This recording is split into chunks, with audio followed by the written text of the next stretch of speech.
ర్యాంకులు మరియు నివేదికలు కరెంట్ అఫైర్స్ 1. ఐక్యరాజ్యసమితి యొక్క food and agriculture organization FAO the state of world fisheries and aquaculture 2024ని విడుదల చేసింది. దాని ఫ్లాగ్షిప్ నివేదిక ప్రపంచ మరియు ప్రాంతీయ స్థితి మరియు మత్స్య మరియు ఆక్వాకల్చర్లోని ట్రెండ్ల యొక్క సమగ్ర విశ్లేషణను అందిస్తుంది.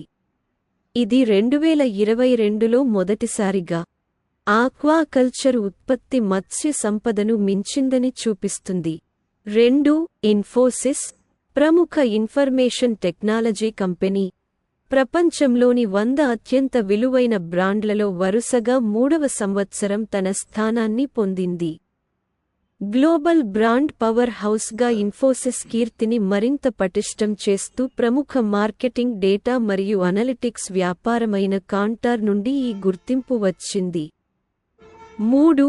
విశాఖపట్నం పోర్ట్ అథారిటీ (విపిఏ) ప్రపంచ బ్యాంక్ యొక్క కంటైనర్ పోర్ట్ పెర్ఫార్మెన్స్ ఇండెక్స్ (సిపిపిఐ)లో 18వ స్థానాన్ని పొందింది. ఇది భారతదేశ సముద్ర పరిశ్రమకు ఒక ముఖ్యమైన మైలురాయిని సూచిస్తుంది. టెర్మినల్ ఆపరేటర్ (ఎం.ఎస్.) Visakha container terminal private limited (విసిటిపిఎల్) కార్యాచరణ సామర్థ్యం మరియు సేవా డెలివరీని పెంపొందించడంలో చేసిన శ్రేష్టమైన ప్రయత్నాలను ఈ విజయం నొక్కి చెబుతుంది. 4.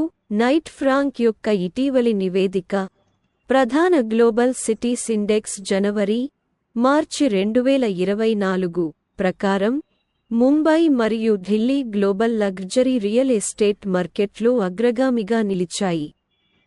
2 నగరాలు గృహాల ధరలలో గణనీయమైన పెరుగుదలను నమోదు చేశాయి. ప్రధాన నివాస ధరల పెరుగుదలలో మొదటి 5 ప్రపంచ నగరాల్లో వాటిని ఉంచాయి. 5. జూన్ 17న విడుదలైన మర్సర్ యొక్క 2024 జీవన వ్యయ సర్వేలో ప్రవాసుల కోసం భారతదేశం యొక్క అత్యంత ఖరీదైన నగరంగా ముంబై తన స్థానాన్ని పదిలం చేసుకుంది. ప్రపంచవ్యాప్తంగా 136వ స్థానానికి మరియు ఆసియాలో 21వ స్థానానికి చేరుకుంది. న్యూఢిల్లీ ఆసియాలో 30వ స్థానంలో ఉంది. భారతీయ నగరాల్లో ఖర్చు డైనమిక్స్లో చెప్పుకోదగ్గ మార్పును ప్రదర్శిస్తుంది. ఆర్థిక సవాళ్లు ఉన్నప్పటికీ భారతదేశం నిలకడగా ఉంది. గ్లోబల్ టాలెంట్ రిక్రూట్మెంట్ కోసం సరసమైన ప్రయోజనాలను అందిస్తోంది. 6.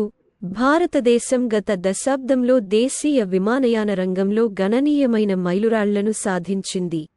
ఏప్రిల్ 2024 నాటికి దేశీయ విమానయాన సంస్థలకు ప్రపంచంలోని 3వ అతిపెద్ద మార్కెట్గా అవతరించింది. ఇది 10 ఏళ్ల క్రితం 5వ స్థానం నుండి చెప్పుకోదగిన ఆరోహణను సూచిస్తుంది. ఇది ప్రధానమంత్రి నరేంద్ర మోడీ నాయకత్వంలో బలమైన వృద్ధి మరియు వ్యూహాత్మక పరిణామాలతో నడిచింది.